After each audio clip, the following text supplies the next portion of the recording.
What is up, guys? Welcome back to yet another brand new Major Ben gaming video. I hope you guys are having a fantastic day as always. Now, I just want to say apologies for the bad hair. I've just literally woken up. I'm recording this one pretty early.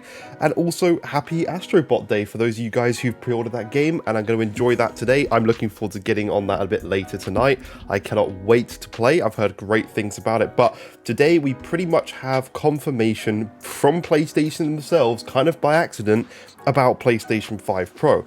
And this comes, as you'll see in a second when my thing actually works, from a blog post of PlayStation actually celebrating 30 years of PlayStation. And yeah, you can actually see in this little image here the 30th anniversary image. If you zoom in, let's see why it's not zooming in, but you can actually see right here the PlayStation 5 Pro. That's as far as I can zoom in. You can see the jagged edge leaks, you can see the slim over the right up here, and then you can see the Pro here with the jagged edge design leaks that we actually heard about very recently. So that is incredibly interesting. I posted this on my X or Twitter, whatever, last night, and yeah, it's really interesting to see. And they've got everything else in here. If you go through and look, you got PlayStation 1, like PSP, all the various like accessories they have with PlayStation Move. The PS3 is up here. You can see all the stuff all down here. But yeah, right behind this, I feel like they've done this intentionally, is that PS5 Pro, and it definitely is the PS5 Pro. And what we are hearing is that we are literally days away, and we're going to be getting the official PlayStation 5 Pro announcement next week. Let's talk about this, and then let's give our opinions on what we think about it. So according to the latest industry rumors, we might finally see the PlayStation 5 Pro revealed in a matter of days. That's according to a historically reliable source called Lunatic Ignis, from WCCF Tech, this is, who has built up a proven track record in recent months by calling, among other announcements, the May State of Play and Black Myth Wukong DLC expansions before they were officially announced. Per claims, that is a very weird image. Per claims in the source Discord server, Sony is due to reveal their long-rumored mid-generation console update in the early part of next week, seeing as this news comes just days after the Delabs leaker Bill Kun teased the PS5 Pro reveal was coming soon. Especially in the first half of September, we should expect to see or learn something about the rumored console refresh from Sony. Let's go through this.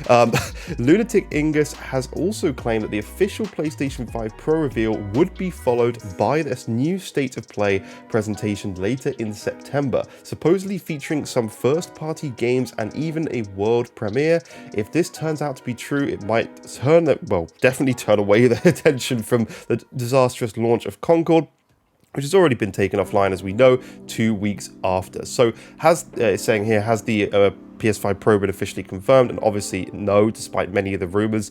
Devs leaking the dev kits of PS5 Pro and the performance and stuff like that. We've had a ton of rumors, and people genuinely seem to think that we are going to see a State of Play and sort of like a scheduled post before that, maybe doing a Mark Cerny talk and then perhaps having a State of Play the week after or a little bit after, which I think would be really good, because we could actually have Mark Cerny doing his talk, which I personally love to watch, although I'm not a developer as such. It's great to actually hear him talking about the device that he has created, and then we see some maybe examples of games during that will be running on this thing and the differences between the base PS5. They've got to be very careful, because they don't want to stop the sales of the base PS5 and people end up not buying a PS5 because they want to wait longer and save for PlayStation 5 Pro, whatever. They still want people to buy the base model PlayStation 5, because at the end of the day,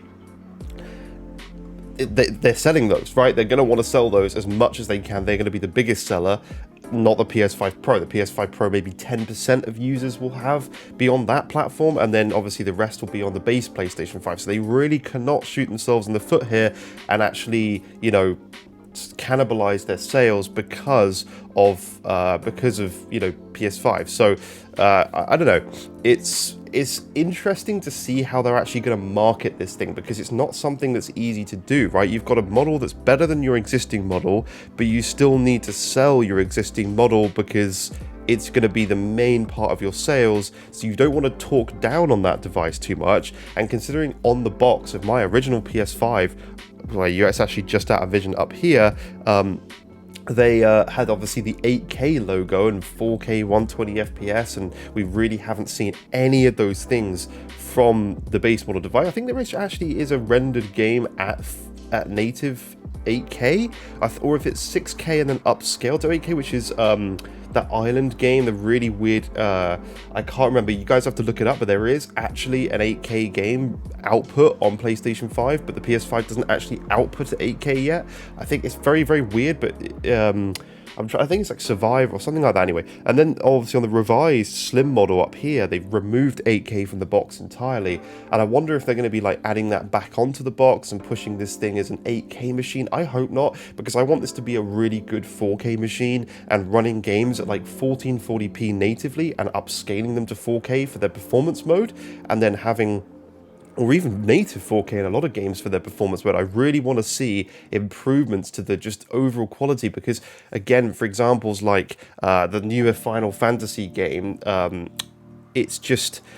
it was really fuzzy. I've actually just put that game on pause for now because I want to actually play it on PlayStation 5 Pro if they do a patch. I'm desperately hoping, and I'm going to wait until they actually do. If they don't, then fine, I'll play it, but it's really, really, really fuzzy. Same with Black Myth Wukong. I've actually nearly finished Black Myth Wukong now. It's not quite as bad in my opinion, but it's still very fuzzy, very similar to the Jedi Survivor effect, where you've just got this haloing around the character, a lot of fuzziness when you look at like plants in the distance. It's not something that you can't notice. It's very clearly there with FSR, and I'm really hoping with that PSSR, the additional GPU horsepower on this device, it's going to really clean that stuff up. But I can't wait to see what comes from them next week. It really sounds like we're going to get information, and we should have a release date according to this article. And from what I've seen online, it's either going to be like late November release date or early December this year. So I can't wait to get my hands on one. Obviously I'm going to be doing testing. I'm going to have both the consoles lined up on my desk, and we're going to be playing the same games on both, looking at little comparisons. I can't do a frame rate counter, so obviously I'll leave that to the experts like Digital Foundry, that are probably going to have way better videos than mine. But I'm going to do like, you know, realistic stuff where I'm sitting here, I'm looking at both, I'm switching between them on my monitor, and we will just look at the differences of what we can see in certain games and the clarity and what's been cleaned up, because that's the main thing for me. The performance isn't going to get worse, so we know that performance is at least going to get better from this system, but I want to look at the quality, because that's the main improvement that I think this device is going to give us. So that's it for this video. Leave a like. Please enjoy Astrobot over the weekend. I'm going to be playing it a ton. I've got the last chapter of Black Myth Wukong to finish, and then I want to dive into Astrobot. There's a motorbike going past, apologies. Let me know what you guys are playing over the weekend. Enjoy your games, and I will see you in the next video. Thank you so much for watching. Bye-bye for now.